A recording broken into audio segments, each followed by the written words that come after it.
চকুৰ সন্মুখতে পৰিৱৰ্তনবোৰ হৈ আছে তাৰ ওপৰত অকণমান পঢ়ি দিছোঁ। আমি বাস কৰা চুবুৰীটো সলনি হৈছে লাহে লাহে। মানুহবোৰে চৌহদৰ নাৰিকল গছ, আম গছবোৰ কাটিছে। ইটা, বালি, চিমেণ্ট আহিছে।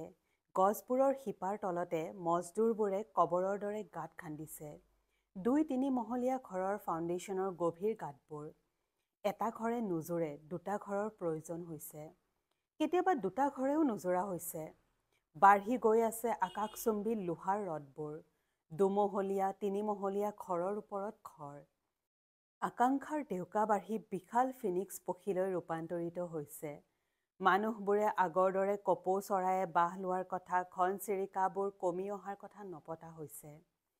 খৰিকাজাই, জবা ফুলৰ গছবোৰলৈ কলি অহাৰ সময়বোৰ পাহৰি যোৱা হৈছে। তাৰ ঠাইত ইটালিয়ান টাইলছ, নতুন ফাৰ্নিচিং, হাউচৰ পৰ্দা, এক্সচেঞ্জ অফাৰত গাড়ী আৰু অলংকাৰ সলনি কৰি লাভৱান হোৱাৰ সন্তুষ্টিবোৰ মুখে মুখে বিয়পি পৰিছে। গছ-লতাৰে ভৰি থকা সেউজ ঘন ছায়াৰে আৱৰা মোৰ চৌহদটো এইবোৰ দেখি শুনি ভয়ত তাপ মাৰিছে। কিমান দিনলৈ এই চৌহদৰ গছবোৰ থাকিব? মোৰ সন্তানৰ দিনলৈকে থাকিবনে? যদি সিহঁতেও এদিন কৈ উঠে, এই গছবোৰ অযথা জঞ্জাল, তাৰ সলনি ঘৰ সজাই ভাল।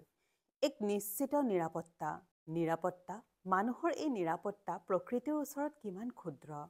এটা ভূমিকম্প, এটা প্ৰবল বানপানীয়ে মুহূৰ্ততে শেষ কৰিব পাৰে মানুহৰ এনে ইটা, বালি আৰু লোহাৰ নিৰাপত্তাক। মানুহক কি লাগে? কিমান লাগে? নুবুজাকৈ আৰম্ভ হৈছে এক লক্ষ্যহীন যাত্ৰা।